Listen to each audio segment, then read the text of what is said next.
જય શ્રી કૃષ્ણ.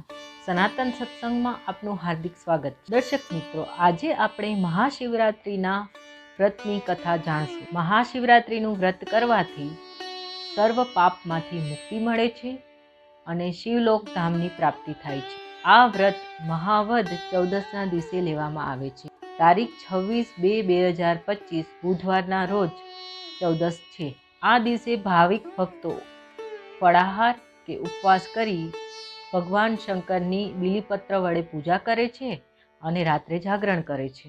એક પારધી તીર કામઠું લઈ વનમાં શિકાર કરવા નીકળ્યો.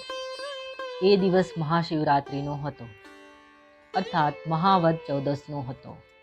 આથી રસ્તે જતા લોકો શિવ શિવ બોલતા હતા. આ સાંભળીને પારધીને નવાઈ લાગી. તે પણ દેખાદેખીમાં રસ્તામાં જે લોકો મળે તેને શિવ શિવ કહેવા લાગ્યો. આમ અજાણતા તેનાથી પ્રભુનું નામ લેવાઈ ગયું. પ્રભુનું નામ જાણીએ અજાણીએ કે મશ્કરીમાં બી લેવામાં આવે તો એ તેનું ફળ મળે છે. કારણ આ તો ભોળા શંભુ છે, તેને રીઝાતા વાર ન લાગે. પારધી આખો દિવસ શિકારની શોધમાં રખડ્યો, પણ તેને ક્યાંય શિકાર મળ્યો નહીં.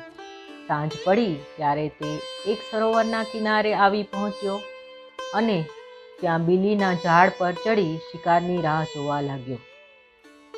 સામે સરોવર કિનારે એક મૃગલી પાણી પીવા આવી.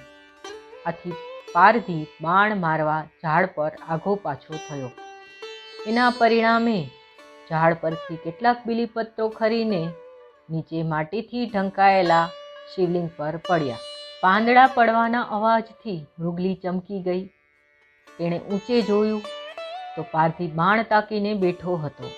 આથી મૃગલીએ આદ્ર સ્વરે પારધીને કહ્યું, હે પારધી, તારે મને મારવી જ હોય તો ખુશીથી માર, પણ એ પહેલાં એકવાર મને મારા ઘેર જઈ બધાને મળી આવવા દે. મૃગલીએ ખૂબ કાલાવાલા કર્યા અને સોગંદપૂર્વક પાછા ફરવાનું વચન આપ્યું. ત્યારે પારધીએ તેને જવા દીધી. મૃગલી ખુશ હતી, ત્યાંથી દોડી ગઈ. થોડી વાર પછી બીજી મૃગલી સરોવર કિનારે પાણી પીવા આવી. તેણે પણ પારધીને જોઈ વિનંતી કરી, હે ભાઈ, મને ઘેર જઈને બધાને મળી આવવા દે, હું તરત જ પાછી આવીશ. પારધીએ તેને પણ વિશ્વાસ રાખી જવા દીધી. પારધી બંને મૃગલીઓની રાહ જોઈ બેસી રહ્યો. તેને રાહ જોયા સિવાય કંઈ જ કામ ન હતું. આથી બીલીપત્રોના પાન તોડી તોડીને તે નીચે નાખતો હતો. આ બીલીપત્રો નીચે શિવલિંગ પર પડતા હતા. આમ તે અજાણપણે શિવની પૂજા કરી રહ્યો હતો. થોડી વાર થઈ હશે ત્યાં મૃગલીનો પતિ મૃગ પાણી પીવા આવ્યો. તે પારધીને જોઈને ગભરાઈ ગયો. તેણે પારધીને વિનવતા કહ્યું, ભાઈ, મને ઘેર જવા દે, મારા કુટુંબ કબીલાને મળવા દે, હું તરત જ તારી પાસે આવી પહોંચી. એ પછી તું સુખેથી મને ખાજે. પારધી આ સાંભળીને ગુસ્સે થઈ ગયો. આ પહેલાં પણ બે મૃગલીઓ આવું બહાનું કાઢી તેના પંજામાંથી છટકી ગઈ હતી અને હવે આ મૃગ પણ છટકી જવા માંગે છે. તેમ છતાં કોણ જાણે કેમ પારધીને મૃગ પર દયા આવી અને તેના પર વિશ્વાસ રાખી તેને જવા દીધો.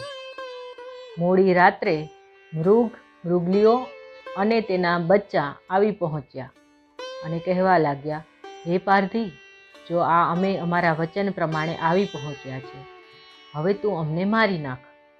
આ સાંભળીને પારધીની આંખમાં આંસુ આવી ગયા. તેનું મન પોકારી ઉઠ્યું, કેવા સાચા બોલા હરણ છે.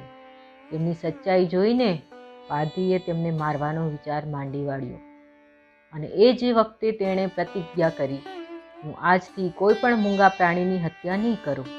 એ જ વખતે આકાશમાંથી એક દેવ વિમાન ઉતર્યું. તેમાં બેઠેલા દેવદૂતે પારધી અને મૃગલાઓને વિમાનમાં બેસી જવાનું કહ્યું. મૃગલાઓને નક્ષત્રલોકમાં લઈ જવામાં આવ્યા. આથી તેઓ મૃગશીર્ષ નામના નક્ષત્રથી લોકપ્રિય થયા. જ્યારે પારધીને શિવલોકમાં લઈ જવામાં આવ્યો, તે પણ શિવલોકમાં પ્રસિદ્ધ પામ્યો. હે ભોળા શંભુ, જે કોઈ તારું અજાણપણે સ્મરણ કરે તેના પર પ્રસન્ન થઈ તેનું કલ્યાણ કરજો. દર્શક મિત્રો, પ્રભુનું નામ જાણીએ કે અજાણીએ બી લેવામાં આવે તો પણ તેનું ફળ જરૂર મળે છે.